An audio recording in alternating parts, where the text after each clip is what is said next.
Hello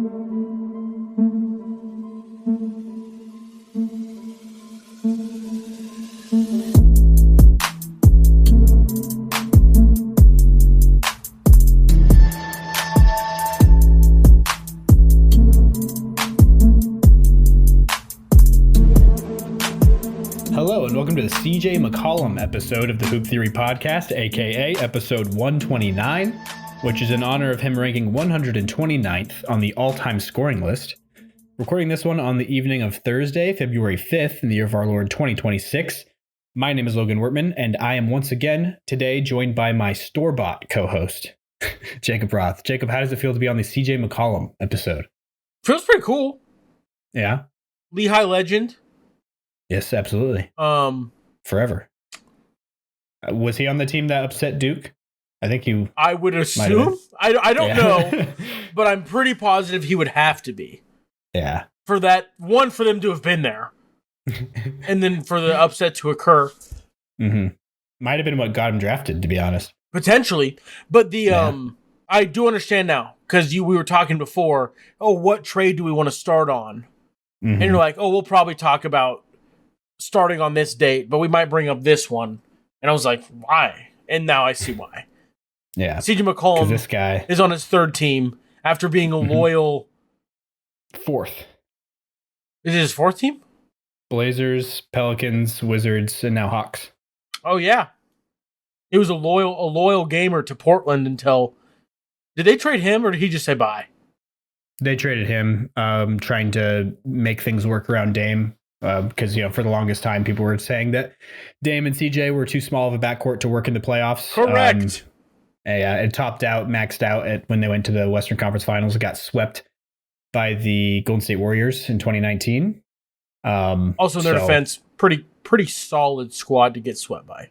Yeah, like it could be worse. Mm-hmm. You could have been swept by the 2019 Hawks. No. Yeah, that would have been 2020 different. Hawks. Which Hawks are you trying to think of? I'm pretty sure 2019 and 20, they were both not in the NBA, or not in the playoffs. So is it 2021, the Eastern Conference Finals? Oh, 2021, yes. Duh. It's when my daughter was born, because I watched Chris Paul advance on the Western Conference side in the hospital. Oh. Because she was born. It was a good hospital. But I remember holding her watching the NBA, and I was like, this is pretty sick. Pretty cool deal. Anyway, shout out CJ McCollum, 129 on the all-time score. Yeah. That's kind of like, if you think about the NBA, it's not like the same as other sports where like time always means offense is better. Because like the NBA goes through these weird pacing swings. Yeah. And like to be up there, because he was like, when he first started, it was like kind of a slower NBA. It's obviously accelerated a little bit. We still have yet to grace the speed that was the what decade am I thinking of, Logan? 70s? The 60s. 60s, 70s? Yeah, 50s, 60s, more so. Where it was just like lightning. Mm-hmm. But yeah, that's sick. Shout out to CJ McCollum for doing that. That's a new one also. You've never pulled somebody's rank on an all-time scorer list. That's new. I think I have before, but not many times. I think this is the first one for an active player. Oh. Which is interesting because he's like, tomorrow he might not be 129, It's very stamped in time. That's where he true. ranks 129. Also because once you get that far down the list, like the gaps probably aren't like thousands of points anymore. Yeah, exactly. And as far as draft picks, which has been the go-to thing at this range in the 100s, there's only been one player to ever be selected with the 129th pick who has played an NBA game. And that guy's name was Ben Kelso. Nice. He played like 40 games in the NBA. CJ McCollum feels more notable to the history of the story that is the NBA. Exactly. But Ben Kelso does make me think of that 70s show. That's true. Michael Kelso and Casey Kelso are the brothers on there. Casey's not in it a lot. He's a kind of a side character. Oh, you big that 70s show guy? I watched all the way through it several years ago, but that's crazy. Back in the day. Yeah, it was a good one. I enjoy that one. It's a good comfort show. You know what I mean? But anyways, we get into the happenings of today, which there's been a lot. This has been a pretty eventful trade deadline.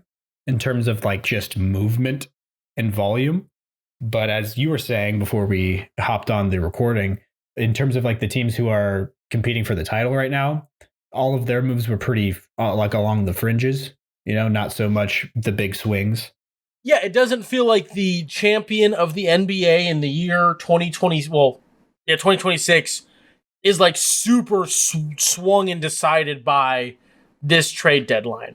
In a weird way, I feel like the implications for next year are like almost more than they are for this year, just because of like some of the trades that took place that like this year don't quite work. The big one that like first pops to mind is the Pacers trade, but we'll get to that when we get to that. Like there's just some trades two different ones pop to my mind when you say that. That's the Wizards and the Jazz. So add the Pacers in there too. Yeah, like there's just a lot of trades that like this year might not mean anything, but like when you look at the landscape of next year, potentially huge.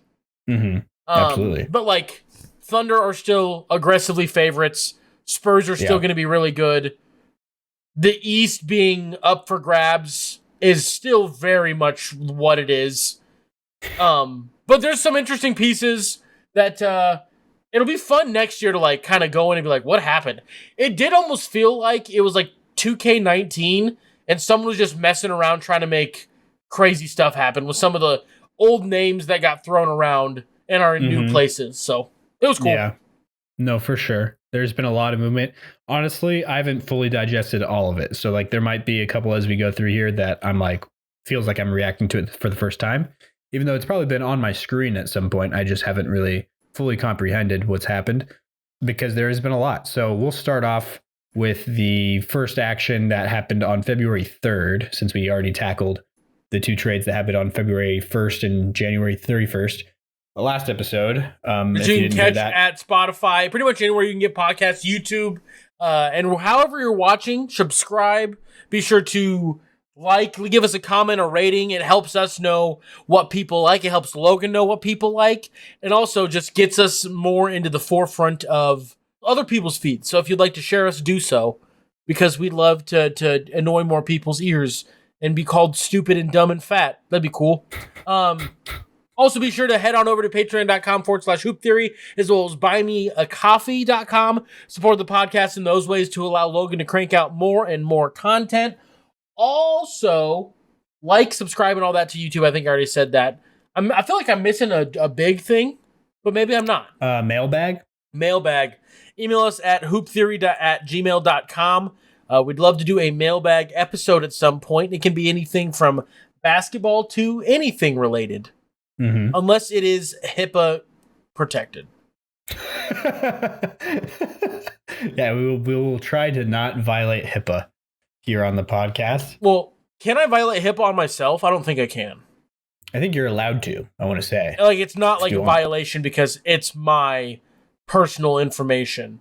As opposed to if my employer were to be like, he's fat. Like, I feel like... Anyway... back to regular schedule programming. Yeah. So February 3rd, the first trade that went down 2 days before the trade deadline, because that's another thing about this trade deadline. I feel like there was a lot more action going on in the couple days leading up than usual. Usually it's like the day of and maybe like afternoon, a week before. Like the noon, the day of, it's just going.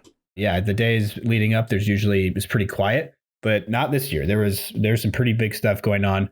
This one being Jaren Jackson Jr. heading to the Jazz. I think this might be, like, honestly, amongst the top 3 or 4 biggest deals. You could maybe argue first, to be honest. No, there's a world if you weren't doing this chronologically, you talk about this one last because of its potential implications in the future. Yeah. So the Utah Jazz are getting Jaren Jackson Jr., John Conchar, Jock Landale, who got flipped later in this trade deadline saga. But for this trade, he was in it, and then Vince Williams Jr. So all like players, like guys that get action and play, So, and then Memphis Grizzlies, what they were receiving is Kyle Anderson, Walter Clayton Jr., who's the young player, obviously out of Florida. Big fan. Didn't get a lot of action this year so far, but somebody who you could like take a swing on, maybe is something. And then Taylor Hendricks, another young guy. And then George Niang, not a young guy, but they got 3 future first-round picks, which is not described beyond just that on ESPN at least, which I feel like that's pretty major detail to leave out. But on how those picks are done, and that obviously will impact how we look at the trade. But if you're Memphis, things are not going well. You were the 2 seed. People thought you were feisty. The world exploded. Your star was brandishing a firearm. He gets hurt all the time. Not great. So if you just look at this as we're blowing it up and going to get what we can, a couple young pieces, a couple of picks, guys that can flip for minimal value but can be added to packaged. If you just look at this as the start of a full rebuild, I don't hate it. I mean, it's not the best, but I don't hate it. Yeah. No, I understand it for sure. I don't know. I guess it's crazy that John Morant, they were not able to find a deal for him yet. I don't know when that's going to happen because I imagine he's not going to be part of the plans moving forward if they are rebuilding, you would think.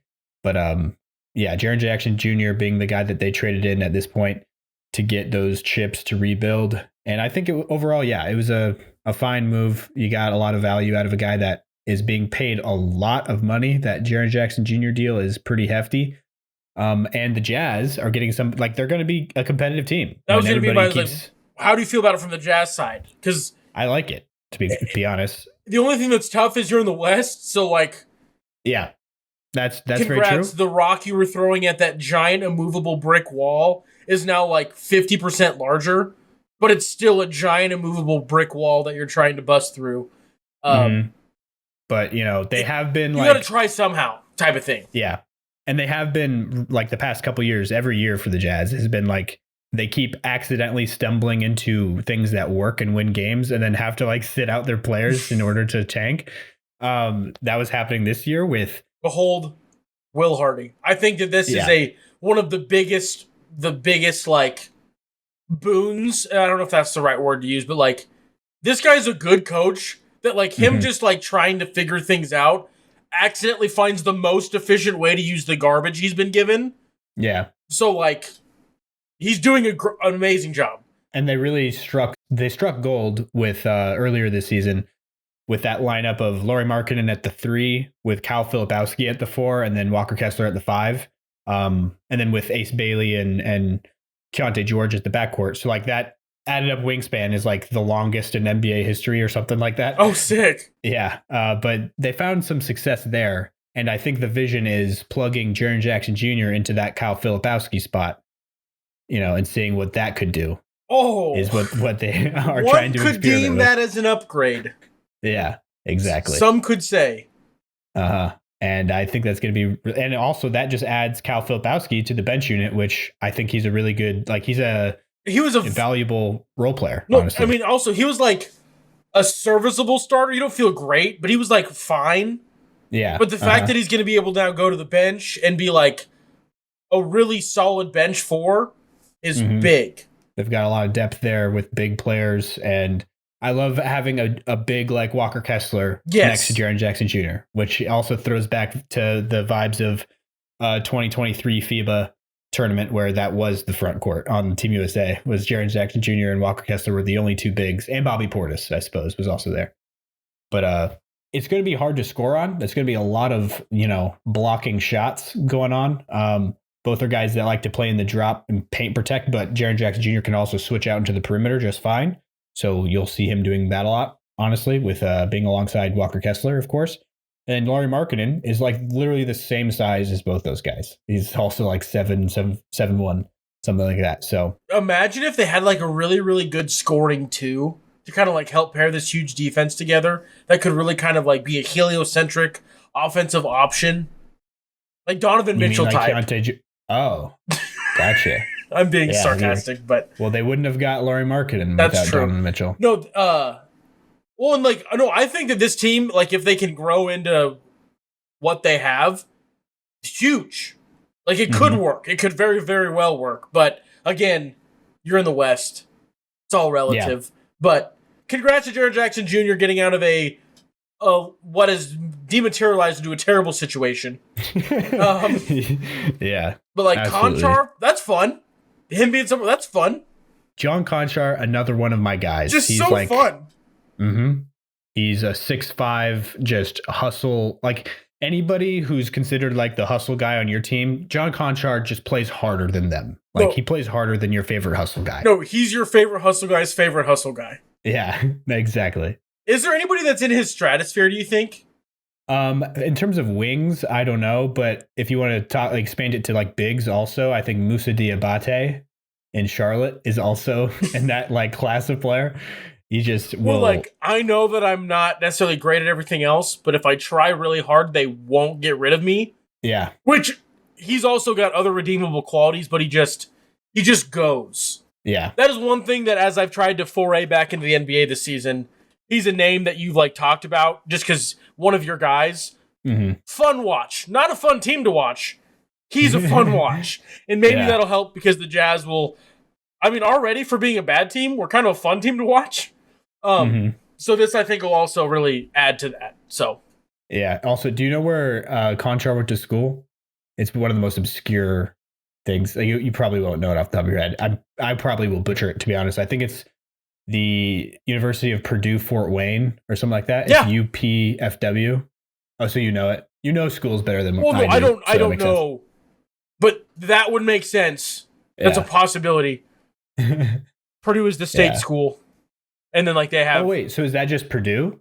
No. Or is that different than Purdue? Oh, okay. Purdue's in. Oh no. Lafayette, right? Or something like that. West Lafayette. Yeah. Mm-hmm. Which I've never been to East Lafayette. I've never heard about it, but they're in West Lafayette. The only reason I know that is because I've heard you say that before, to be honest. So that was me giving you the answer that you came up with or like that you fed to me. Like a backward self-oop.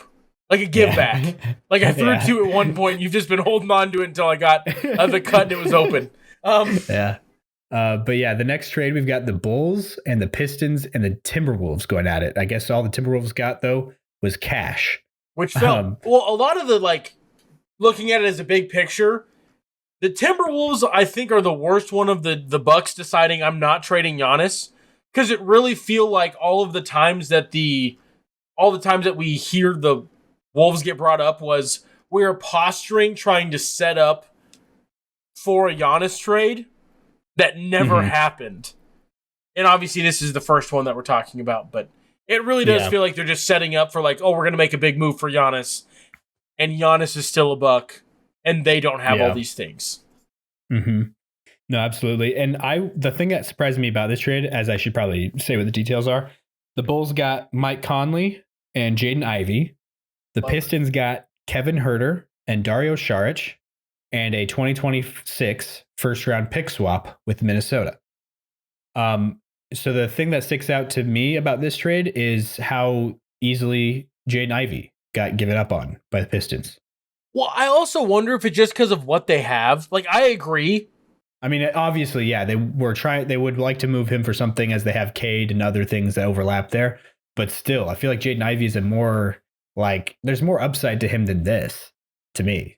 But I also agree. And like, it's also not like they got like you an episode ago, literally verbatim said Dario Saric, a guy that nobody wants. And like, they got him and Kevin Huerter for Ivey. It just feels, I guess, first round pick swap. Help a lot. No, Kevin Huerter will help a lot with the spacing and everything. And maybe if there's like minimal pressure on him, he'll be able to like kind of look like the light the beam Kevin Huerter that really kind of made him an entity that's been allowed to be passed around a bunch because of his potential upside. Because he's had like 4 teams in 2 years. Like he's been all over the place. Yeah, Atlanta was where he first came onto the scene. It was Atlanta. Yep. Yeah, but then he also had that moment in Sacramento. Chicago has been pretty lackluster so far, or not so far. He hasn't looked good. Yeah.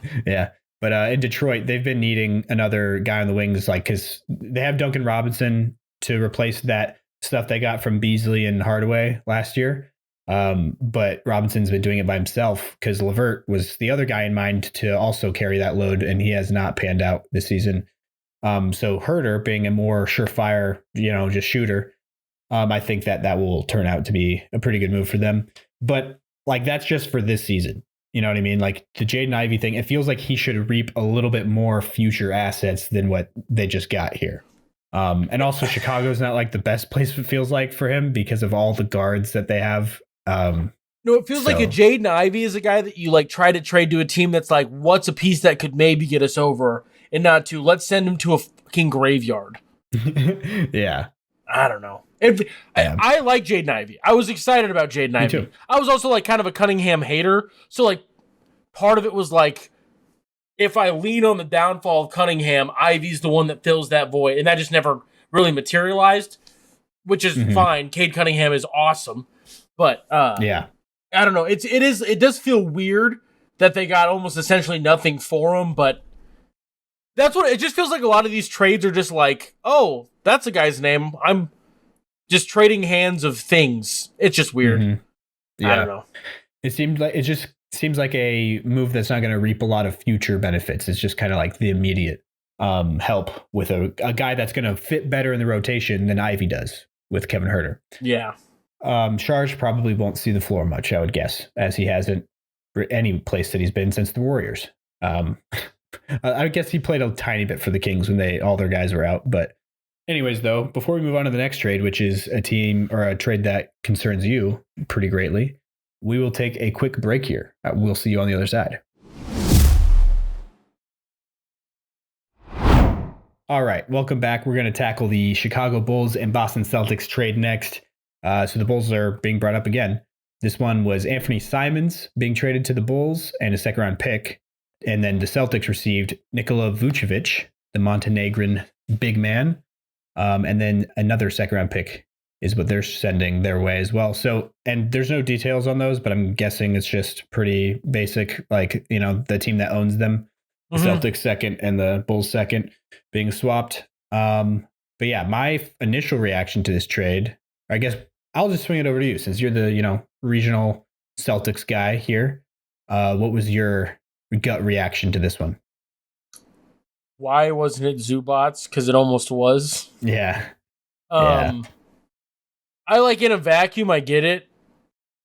But I also think just the Bulls taint has, that sounds bad. The taint of the Bulls organization is polluting my mind on who Vooch is as a player.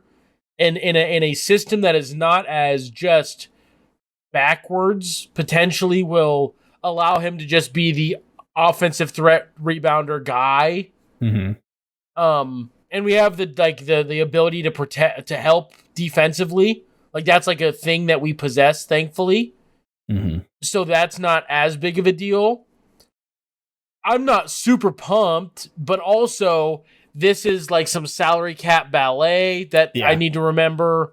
And I just feel like Simmons has been playing so well. Like his value's definitely gone up, and this is what we cook up.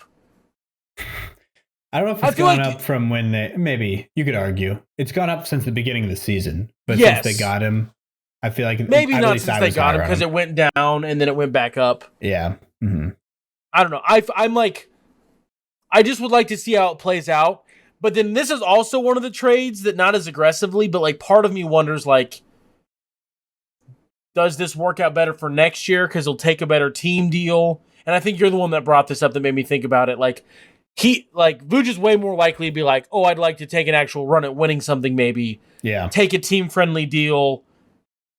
Simmons, rightfully so, as a young Simons. Yeah. Sorry, you did it once, and I didn't want you to keep doing it and then feel the... I'm going to do it for forever. Yeah. Anthony Simons, maybe if I say his first name, I won't get mixed up. That's probably what I should do. Anthony Simons, like, he, rightfully so, as a younger guy, is going to be like, I'm gonna go get a bag because I'm playing really well, as he should. Yeah. And he's in that point of his career where players are just wanting to make money over chasing around. And then also it makes me wonder if, because there was all these reports that Tatum wasn't going to come back this year because of how things were going. But then this makes me wonder, is he going to try and come back?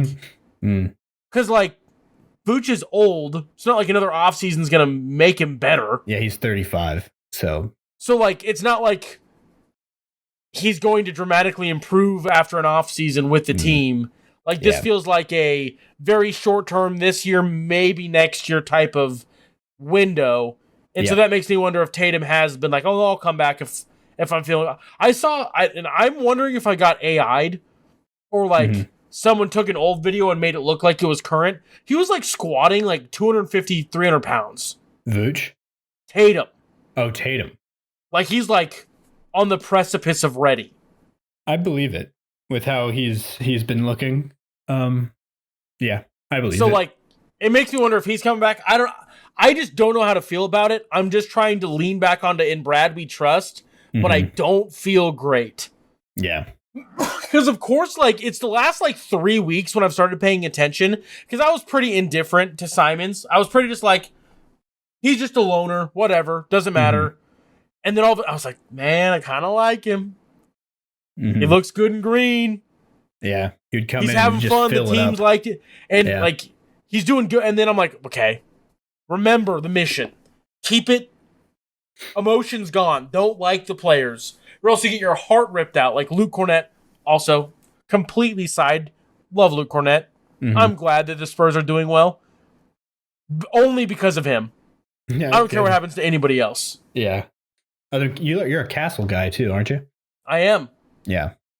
But yeah, Vooch on the Celtics, I think that is a big part of it. The team-friendly deal moving forward. Like, so this one, I feel like it is I don't love it for the Celtics because you're kind of cashing in the value on Simons and you're making it the window of the value you're going to extract from it much shorter. You know what I mean? Because like Vučević is pretty expiring as a player, as an asset. And you didn't get any draft capital back other than like you improved your second round pick because the Bulls second rounder is going to be better than the Celtics pretty much every year moving forward. So regardless of what season it is. Until a lot of things change. Yeah, exactly. So that I guess is a slight improvement there. But yeah, just having Vučević as somebody who can bolster your back your front court depth is going to be huge. I don't know if he's going to be the starter over Keita. I wouldn't doubt it because of, the skill that he possesses. But he, in recent years, has looked more and more kind of cooked, from his the standpoint of his give and take that he naturally has with being a pretty big defensive liability. Has been a lot more take than give of recent. But that's also in the abyssal pit of Chicago and what that has been. And he's getting no help from the rest of Chicago in terms of defensive help. Yeah, like he's just really getting Dosunmu is honestly the where that list stops. Yeah. The Coro this season, but yeah. Yeah, but I also wonder like if it turns into like an Al thing where he starts but like they split minutes 24 apiece. If it's that type of thing, which as an older guy, that's also probably something you're interested in. Like, I can give you my all for 18 minutes a game, but I can't do more than that. Exactly. And the Celtics have the ability to allow him to do that. Yeah. Until the playoff, which is also nice. I do like it for Chicago in a vacuum, with them moving off of White and then moving off of all these things. You have Giddey, Simons as a 2. Okoro maybe at the 3, depending on who you want to start. But and then there was the things that I was excited about Chicago aren't like gone, but like Vučević can turn into something like it's fun, it's cool. We'll see. I guess I don't know. Yeah, pretty sure they got another center as we'll get to. Nick Richards, I believe, is the center they got in another trade. So, like. I don't know. I guess that's when they got off of Coby White. I guess we haven't got to that either, but yeah. They're continuing to Chicago as a verb. Nothing. Not as hard as Sacramento's kinging. That's true. As we've chronicled. Did they have more trades? The Bulls? The Kings? Or the Kings? No, they just did that one. Just the one. Yeah. Inexplicable silly goose for some odd reason, but. Anyways, then we'll get to the next trade, which is a very, very big one, it's just a very unprecedented, like you don't see a lot of these.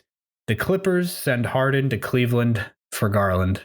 So the Clippers got Darius Garland and a 2026 second round pick, I believe from the Cavs, although it's not stated there. And then the Cavs got James Harden, who's like probably 36, 37 at this point, trading a young Darius Garland who has struggled to stay healthy. But they're both very, very skilled, pure point guard type players. I understand it from the standpoint of like Cleveland not having anything working this season at all and just trying to press the button of like, let's get another guy of equal or greater current value to see if he can make things work better here.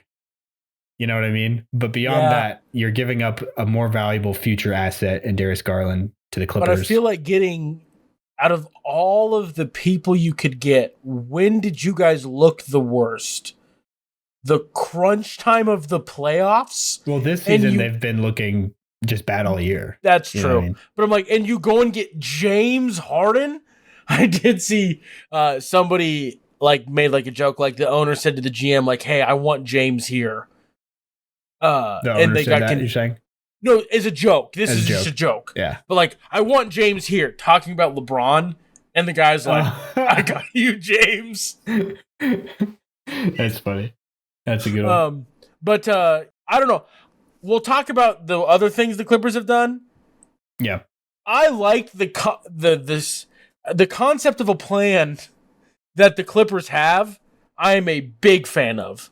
Because essentially, it feels like they're just like, let's get young, let's keep the wall or whatever they're calling their little student section thing. Give them section. I don't know what to call it. The wall. Keep them excited, and let's keep rolling. Mm-hmm. But we'll see more of how they've gotten younger as we move forward. I think that's the thing. Like, they're done having any hope in any sort of thing that this current Kawhi regime has shown the past 5 years, 6 years now.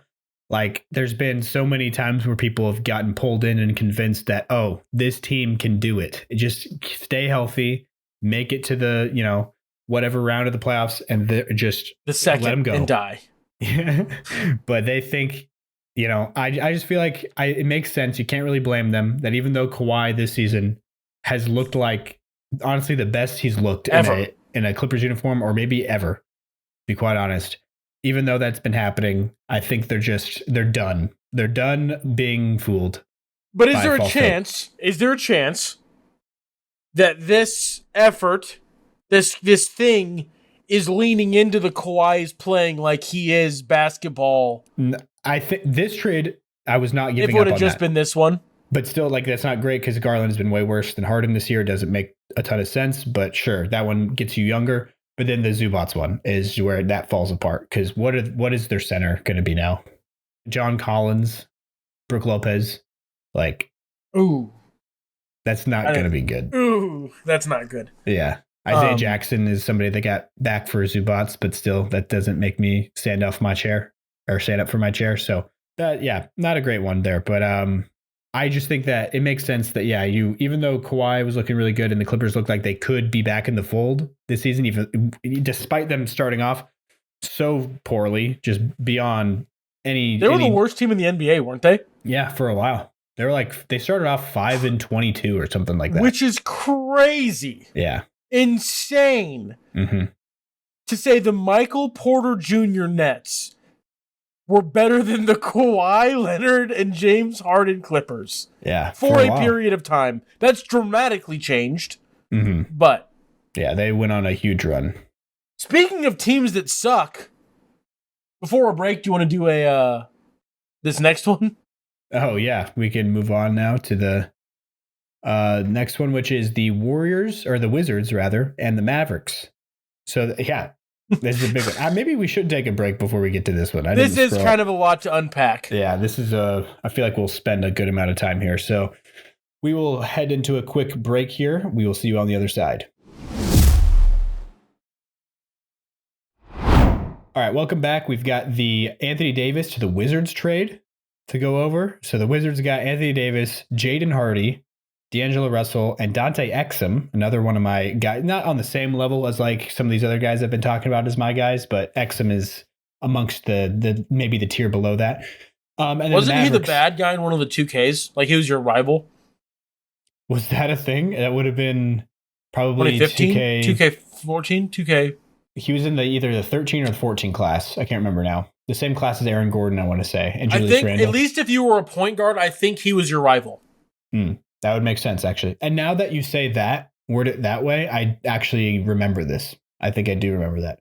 But yeah, he was a bust in Utah, and then fell out of league, and then came back onto the scene with a golden year over in Serbia playing for Partizan. And then that earned him a spot back in the NBA where he came to the Mavericks and has been a good role player. Did he go straight to the Mavericks? My brain has an Orlando jersey on him for some reason, but I'm probably just stupid. You're probably thinking of Michael Carter-Williams. Because they are very similar size. Same draft class.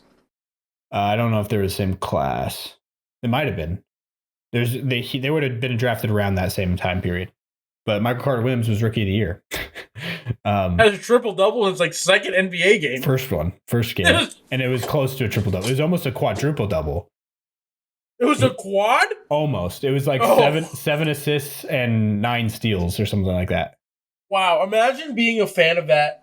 To be we're set for life. And then it just turns into the rest of the Michael Carter-Williams experience. Anyway, Dante Exum is now a Wizard. Yeah. And then the Dallas half of this deal, they got Chris Middleton, AJ Johnson, Malachi Branham, Marvin Bagley III, and then they got the real stuff, the reason why they did this deal. The picks, 2026 first round from OKC, a 2030 first from Golden State, which is top 20 protected, 2026 second round pick from Phoenix, 27 second from Chicago, and a 29 second from Houston. So, I mean, Anthony Davis wasn't going to get much more of a return than this. This was kind of, Washington maybe overpaying slightly because of AD's health concerns and everything.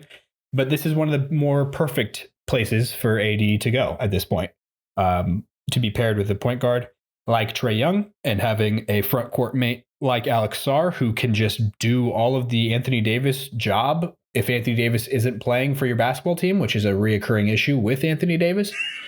That was a poetic way to put that. So that's going to be a good way. I just feel like that's a good environment to bring AD into at this point in his career.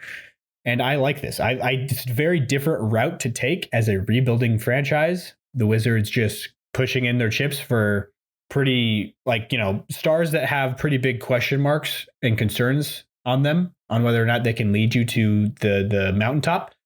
But, Washington has been a kind of a shit show, for lack of a better word, for quite a while now. So, well, also, worst case, you get some mentors for your young guys out of it. Exactly. Yeah. That's the actual worst case scenario, which isn't that bad. But one thing, and as we joked about it, you said, I think, when this cataclysmic event happened just over a year ago, a couple days ago. Oh, yeah. The fallout is finally settled, and we can kind of see obviously we don't know who these picks are. Yeah. But we know what the final haul for the only player that I feel doesn't get called calling him generational isn't being well, let's not go that far. We know what they got for him.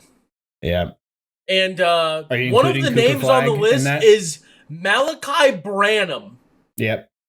Marvin Bagley III, the guy that played at Duke before Jason Tatum the guy that got drafted over Luka, lest we forget. Marvin Bagley III. Oh, do I have my years mixed up? Did Marvin Bagley, was he not 2015? No, he was 20. He was the same class as Luka. He was picked. It was Ayton, Bagley, Luka, Jaren Jackson, Trae, Mo Bamba, Wendell Carter Jr. What a moment in time. Yeah. Shea, not too far after that. I think the 8th pick was Bridges, but yeah. Oh, so that's double hilarious now that you think about it. The LA had Shea. Yeah, and that draft class. Now the entire lottery is no longer on the team that drafted them. Oh, which that's considered, as we're 6-7 years away, or removed from that draft class. It's looked at as one of the best drafts of all time, rightfully so. Yeah, at this point in time, it will go down in the same insane stratospheres 03 and 96 and 96, 84. 84 was the draft. I was going to say 85, but I didn't want to sound stupid. Yeah.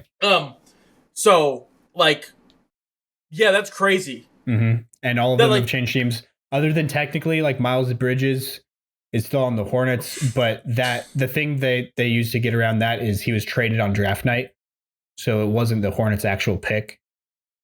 Which, if you were to think about it that way, then Trae Young and Luka Doncic were already crossed off that list immediately because they were traded for each other on draft night. But still, with that one caveat, all 14 of the lottery picks from that season are all on different teams now.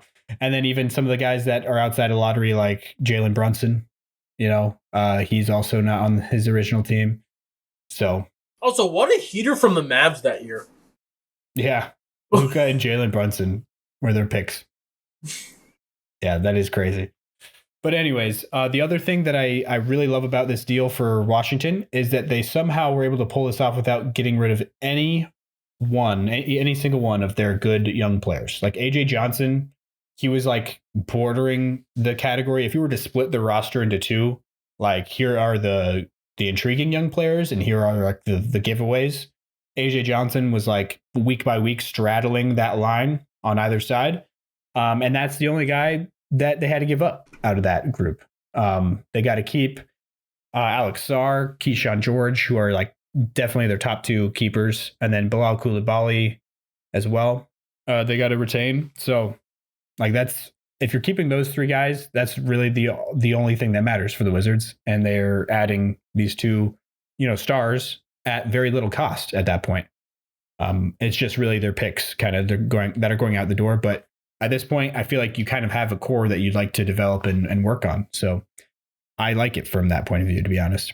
Yeah, I don't know. It's just like, it's just wild. Mm-hmm. It is a wild trade. That's just for sure. The way that it does nothing but does something at the same time. Yeah. Yeah. Trae Young and AD is going to be a pick and roll duo that's going to feed families if it's on the court and actually playing together. And if it's not, Trae Young and Alex Sarr is going to be the same exact thing. Alex Sarr is a better shooter than AD at this point, I think. So when AD is in there, Alex Sarr will probably be stretching the floor.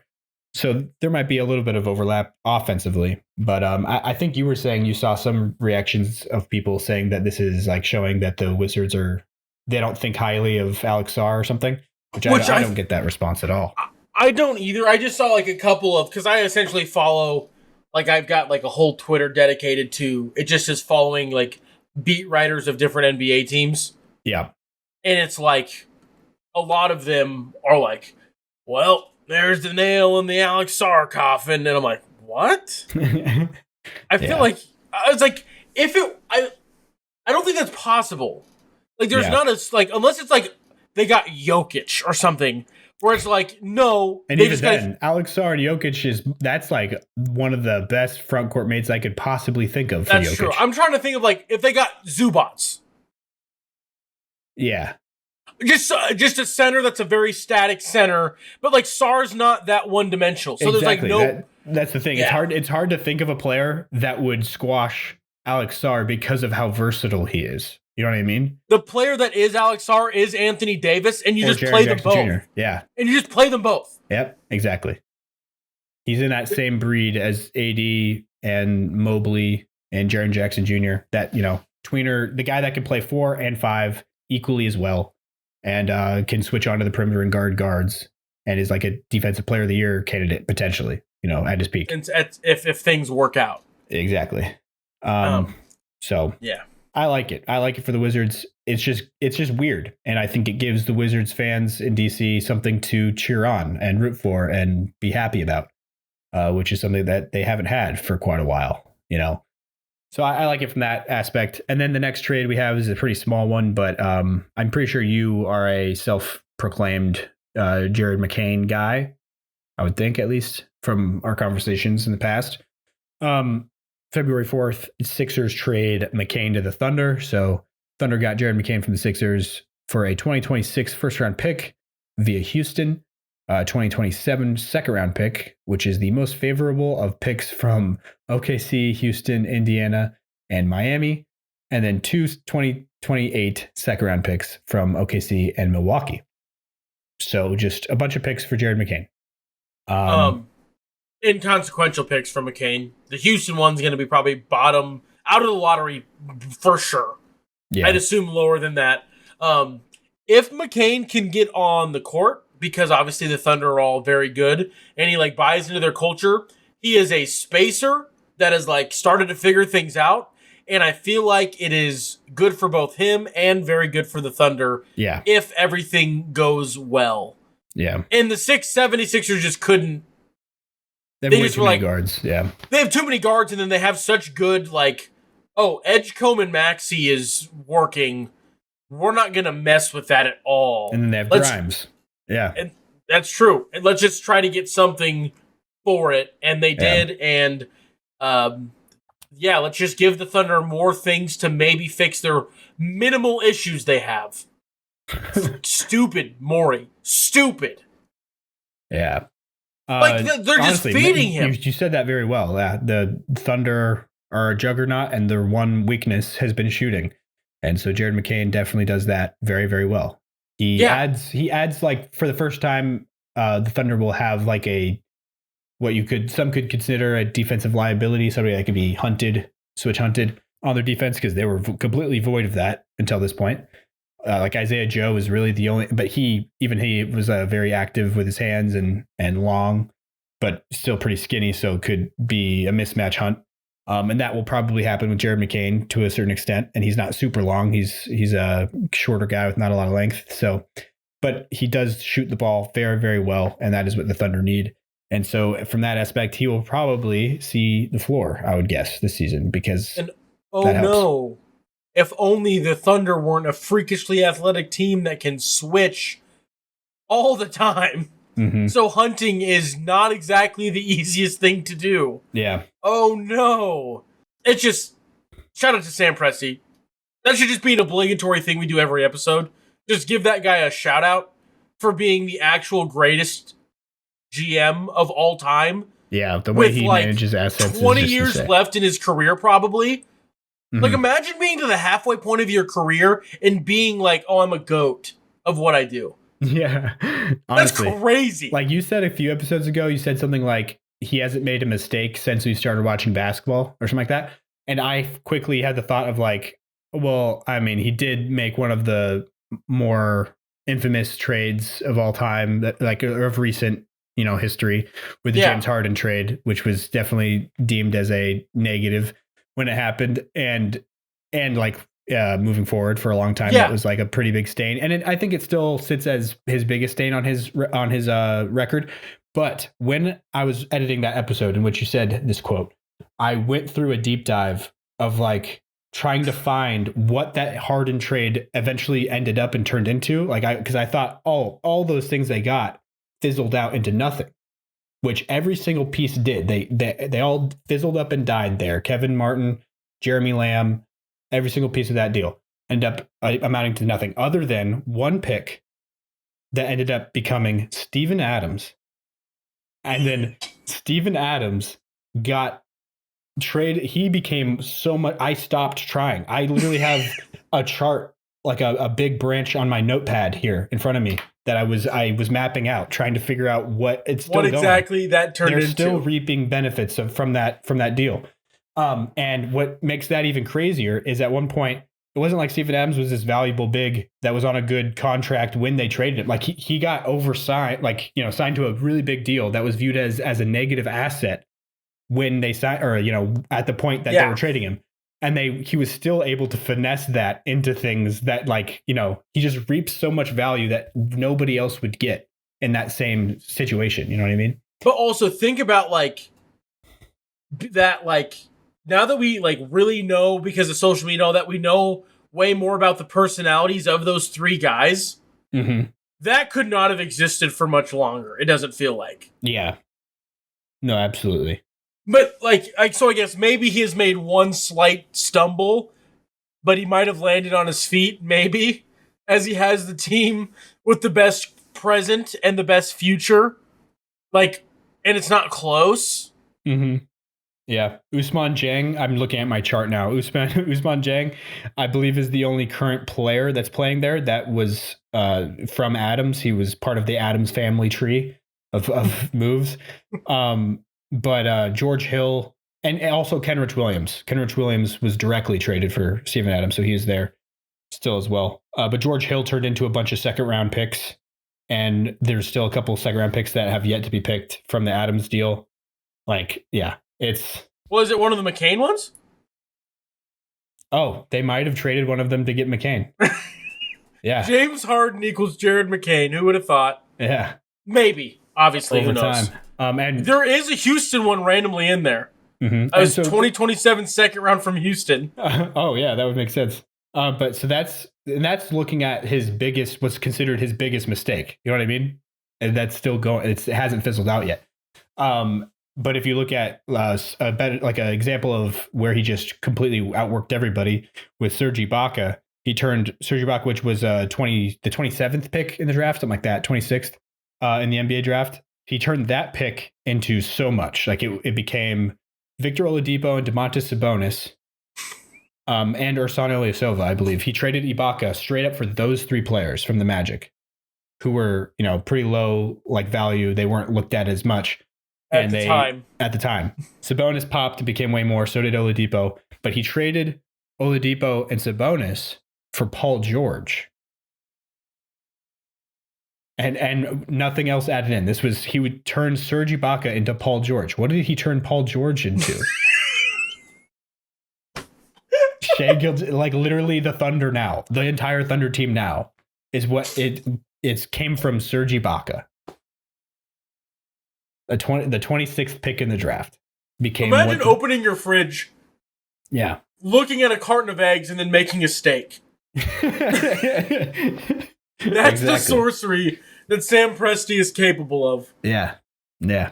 It's that great, who had that quote at the Luka trade? He's an alchemist. He turned gold into poop. Yeah, something like that. It's the opposite. He turns literally anything into the highest quality gold. Mm-hmm. Oh, man, it's nuts. Shout out to Sam Presti. There's the obligatory mention of this episode. Mm-hmm. The Midas touch on crack. Is the Presti touch. Yeah, I like that. It's the Presti touch. Poke. The Presti poke. It's the Presti poke. Yeah. And he don't want no smoke. I'm trying to think of a theme song. But that is a good moment to take our final break of the episode before we get into finishing out this trade deadline, which we're going to have to move way faster as I'm scrolling through. Which we can. We'll see you on the other side of this break. Okay. So we've got the next. Oh, so I literally just said Ousmane Dieng is still in a Thunder uniform. Scroll up next trade. Ousmane Dieng is not in a Thunder uniform. But he got the Mason Plumlee who they waived. So that part has fizzled out. Oh, and that 2031 Denver pick, I'm pretty sure that was in the Steven Adams tree. Yeah, it is. I also love that it's Serge Ibaka equals Shai Gilgeous-Alexander. Mm-hmm. And was Jalen Williams technically a Clipper? No, he might have been one of the Clippers picks, though. That's what I'm saying. What he was one of. Yeah. I think he was. Or was that early enough on? Like, did they not make him put on a Clipper hat because the trade was so early? Oh, they definitely didn't make him put on a Clipper hat, yeah, because the deal happened a few years ago before that. But that pick originally was a Clippers pick years prior. They only make him do the hat when the trade happened. It's a day of. Even a week leading up to. If it's like in the week leading up to the draft, because of how long it takes for a trade to become all official. Capital letters official, in the NBA, they don't let the team actually. I don't know. I just don't like that rule. I feel like it's much stupid. Less confusing the other way around. But yeah, anyways, we can do these last ones. All right, welcome back to the show. We are going to break down the final trades on this pretty loaded page of names and picks that I'm scrolling through on ESPN. February 4th, the Hornets and Bulls swap guards in a 3-team deal. So the Bulls got Collin Sexton, which is so fitting. The young Bull got traded to the Bulls. Ousmane Dieng, 2029 second round pick, least favorable of Denver and Charlotte. 2031 second from New York and a 2031 second from Denver. And then Charlotte got Mike Conley, who is probably going to get waived, and he'll be a buyout candidate, I'm sure. Coby White from the Bulls. And then 2029 second round pick, most favorable of Atlanta or Miami. And then the Thunder, what they got in this deal for giving up Jang and I think maybe one or two of those picks, they got Mason Plumlee, who they waived. So they basically just cleared cap space, probably also to use on the buyout market as well for them. They are still under the thing. Yeah, because none of those guys' contracts have kicked in yet. Exactly. So this, like a lot of this pick, Mike Conley getting moved in the first place, which that's weird that they put this in this order, but we skipped we talked about it in the Jaden Ivey. We just didn't mention Mike Conley at all other than reading his name. But he went to the Bulls with the Jaden Ivey deal. Yep. It just feels like a lot of like swapping and trying to get some assets out of stuff and just making stuff salary work. Filler. Yeah. Coby White is kind of what is LaMelo going to do insurance for Charlotte, kind of. Yeah. And I've already given him my sincerest apologies last year. Yeah. And UNC, I'm just making this connection now.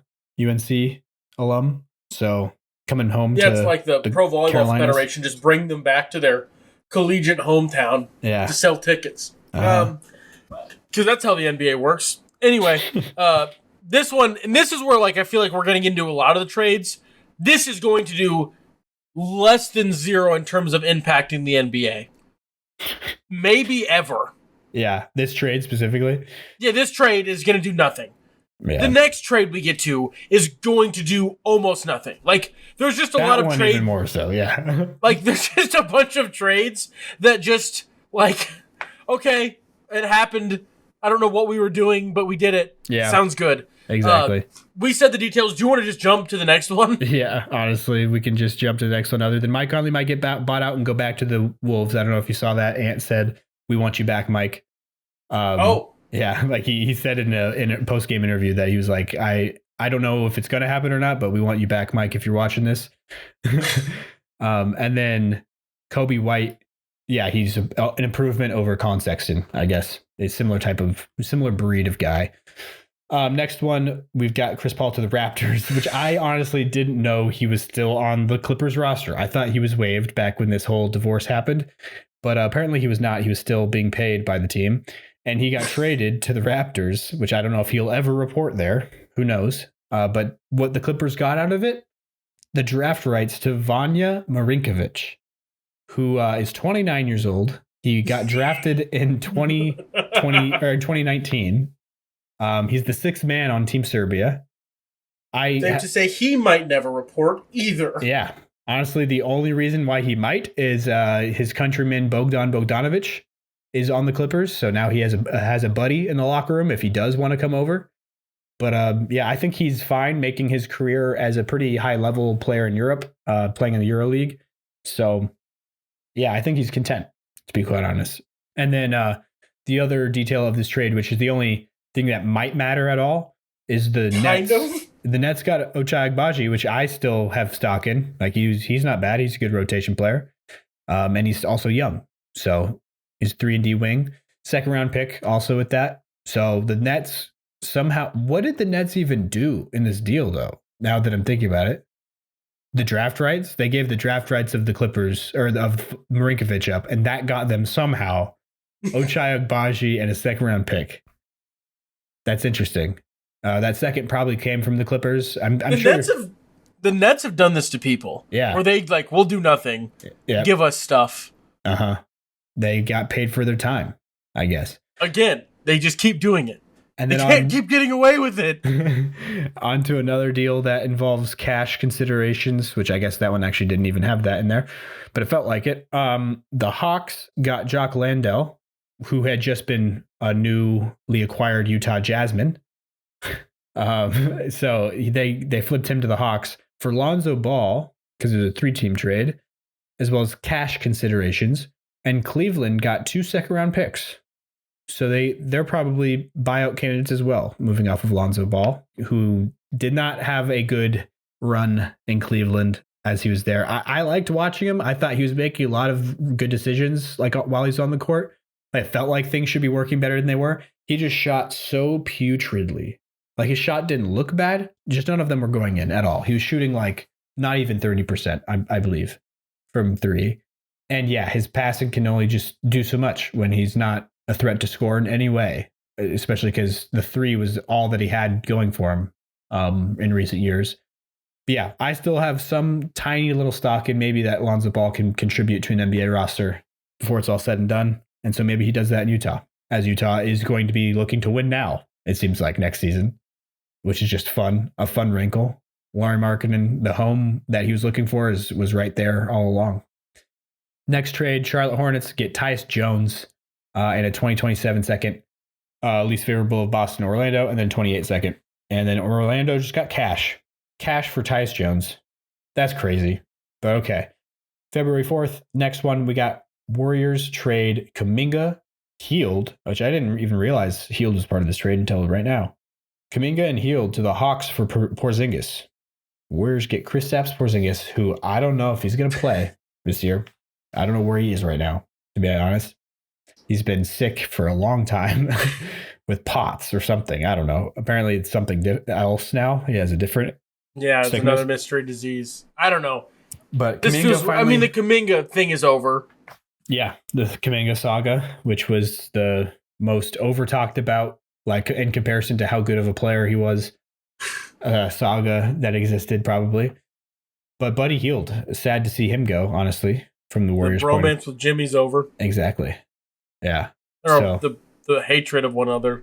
Yeah. It was like what do you call that? It's like a love-hate relationship, but frenemies. Type vibe.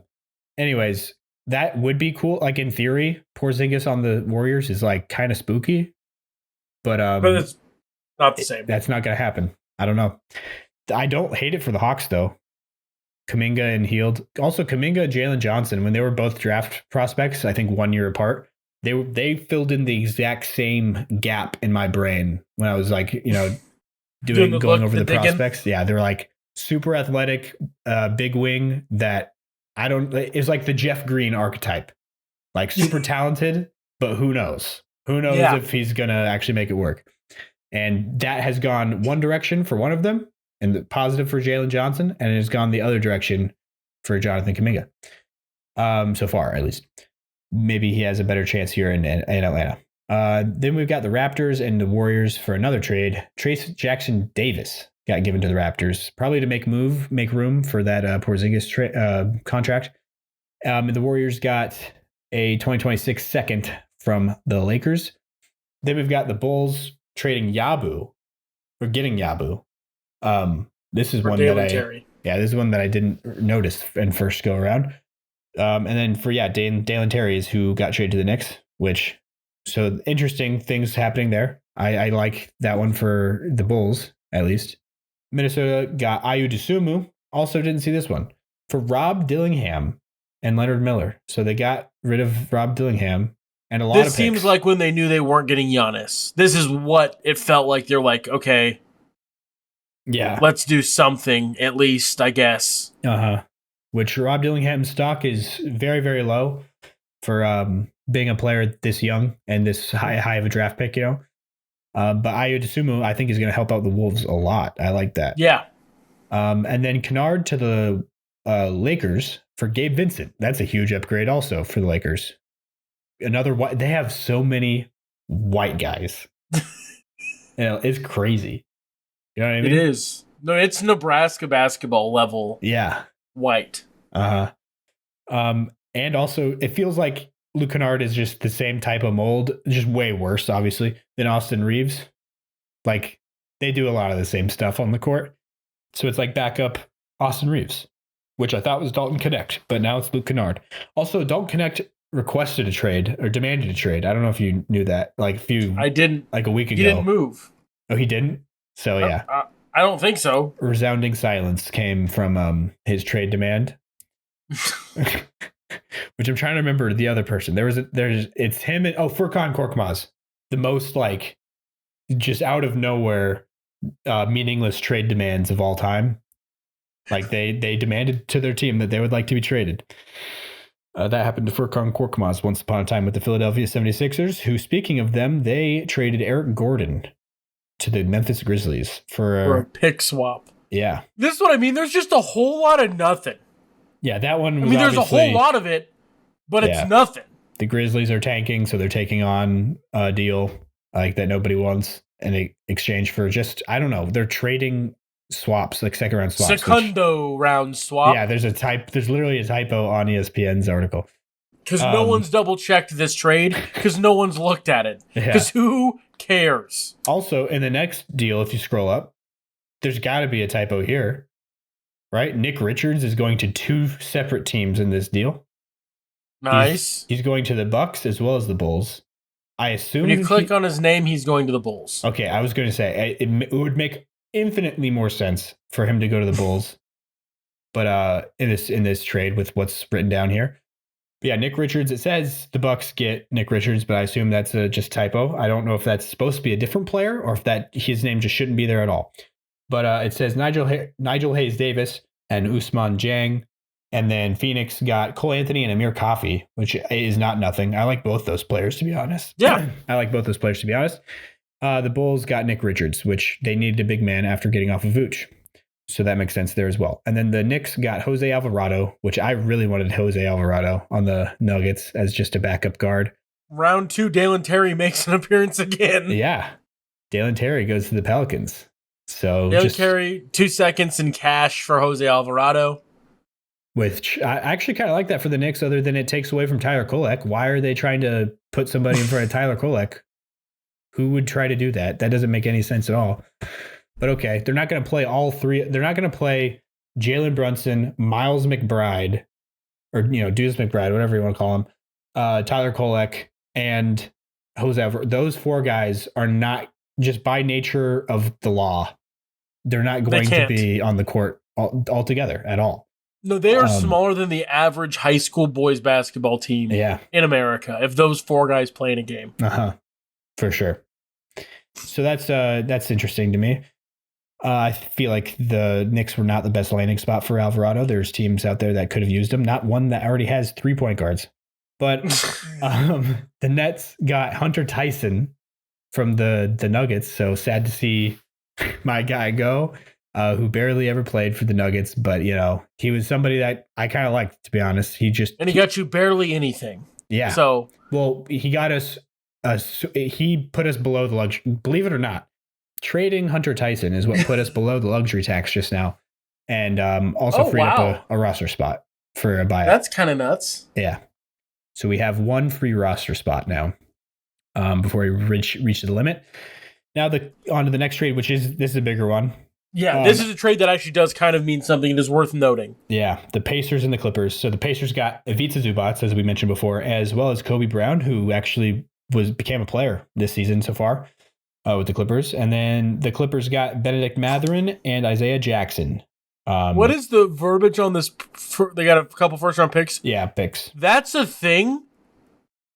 Oh, I've never seen that before either. 2026 first-round pick, which is protected in the 1 through 4 range, but it is also protected from the 10 to 30 range. So it's only if the pick lands between 5 and 9 that it is, it's swapped. What's it called? There's a Which word are the Pacers just gambling? We're bad enough, it'll be fine. I suppose. I mean, who does it belong to? That's a big detail too. I'd assume it's the way that the rest of them have looked. If it's that team, it doesn't say anything. Say it. Yeah. So it belongs to the Pacers. Yeah, they'll probably be in the top 4, I would guess. I don't get the 10 to 30 at all. I don't know what that means. Unless they think this really turns their season around and they want to have protection if they get out of the lottery. Yeah. Or some because if they end up with a bottom 3 pick, the lowest they could possibly be is 8. Like the first can only fall to 5, or the first can only fall to 5. If you have the worst record in the league, the lowest pick you can get, or worst pick you can get, is 5. Do the Clippers think they're lucky? Are they like rolling the dice, being like, "We'll get it"? There's a chance. There's always a chance. Like the thing is with these, it always also, if it doesn't convey, that's the word. If it doesn't convey this season, and it's protected, and the Pacers still get it, there's almost always it turns into something. Yeah. So the like next 2 year, seconds in the next year or whatever. Yeah. Or sometimes it's just like a similar thing for the next year. It'll be like another pick that has a slightly more favorable protections on it. That's what the Celtics did with Memphis, I think. There was like 4 years where it's like, oh, is it protect? Oh, it is. We got to go to next year. And then after like the 5th year, it turned into like 2 seconds. And I'm like, well, that sucks. Yeah. Mm-hmm. But Tyus Jones moved again. Yeah, Tyus Jones to the Mavericks, which is a team that could use him. For a guy we've also already said. Malachi Branham has been moving all over the place ever since the Spurs let him go. He went to the Blazers. He was on the Blazers earlier this season and then got waived and then got picked up by the Wizards. And then on this trade deadline, got traded from the Wizards to the Hornets and now from the Hornets to the Mavericks. So that's a lot of teams in 1 year. That's just a lot of different Hopefully places. He did not purchase a home. Yeah, I would hope. And then the Hornets this is the final trade where we have reached the very end. Charlotte Hornets got Xavier Tillman from Boston for cash considerations. So another one that looks like a team freeing up a roster spot to maybe get somebody on the buyout market. Save money. And we're illegal on the buyout market. We're not, but we're close. Wait, is the buyout market the first or second apron? Is the second, but you guys are, I think you're under, because that Vučević trade also shed like $8 million a year. Oh. So you're under, I would think, if not close. I'm assuming that's intentional, so I'm going to assume that we are. Yeah, and then also dropping like with Tillman at the minimum. There's another couple million at least. But other things that happened. I also have the buyout market from CBS Sports up right now. Cam Thomas is one of the top names on there because apparently he got waived by the Nets, which was kind of crazy. He was a restricted free agent this summer and took the qualifying offer because they were at a standstill. And now he just got waived in the middle of the season. And he's definitely an NBA. He literally can put up 40 points at the press of a button. You know what I mean? But he can't press the button. Someone else has to find the button in a dark room to press it. But if it does get pressed, he does score 40 points. Yeah. But it's not as easy as it sounds. I mean, he's done it like 3 games in a row at one point, which is just insane. He had a small flashlight that time. Chris Middleton is also a buyout candidate. I don't know if that's going to move the needle for anybody. Maybe as like a bench guy on a good team. I could see it. Chris Paul as well. Backup point guard. Same with Mike Conley. I like Mike Conley for the Nuggets, to be honest. I would really like that. In lieu of being able to get Jose Alvarado, Mike Conley might be a good consolation. But yeah, other than that, Lonzo Ball is also a name on the buyout market that could get moved somewhere. So it'll be interesting to see what happens from that side of things. But yeah, this has been the 129th episode of the Hoop Theory podcast here today of us breaking down the 2026 NBA trade deadline. Do you have anything else to say, Jacob, or should I just close this baby out? I have absolutely positively nothing else to say, except I believe the Celtics are now $9 million under the first apron. Nice. Room to work. There you go. Let Brad cook. Let Brad cook. And now you got a team. You're going to be favorites in the East next season, I would think. Either that probably, or Indiana. Definitely. I would say Detroit. Definitely. But Detroit is the real. Yeah, the real question mark. They're the evil empire. Cade Cunningham looks like Darth Vader. And Jalen Duren looks like General Anakin Grievous. Skywalker. I like General Grievous. Your eyes kind of look like General Grievous eyes. Do they? Oh, you're so right. And that kind of hurts my feelings. No, I don't mean it mean. But like, it's so accurate, though, that wow, that one. Yep. For those who don't know, this is at the very end of the episode, but this is the first time I've said it out loud. I flashed it up on screen before on some shorts, but yeah. I don't know why my eyes are like this. I know that they are, for all the people who always comment that I look high and stuff. But yeah, I'm not.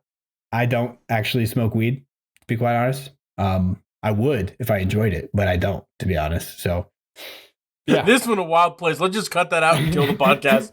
Before I said anything about the cap, just say, Jake, do you have it? I don't have anything to add, Logan. Let's wrap this puppy up. Why do you want to cut that out so bad? Because I said something about marijuana? No, just all of it is just devolving and spiraling into a pit of nothing. Yeah, I suppose. And it's already going to be a long episode. So there we go. Thank you for watching. We appreciate it. Stay happy. Stay healthy. We'll talk to you guys next episode. Peace.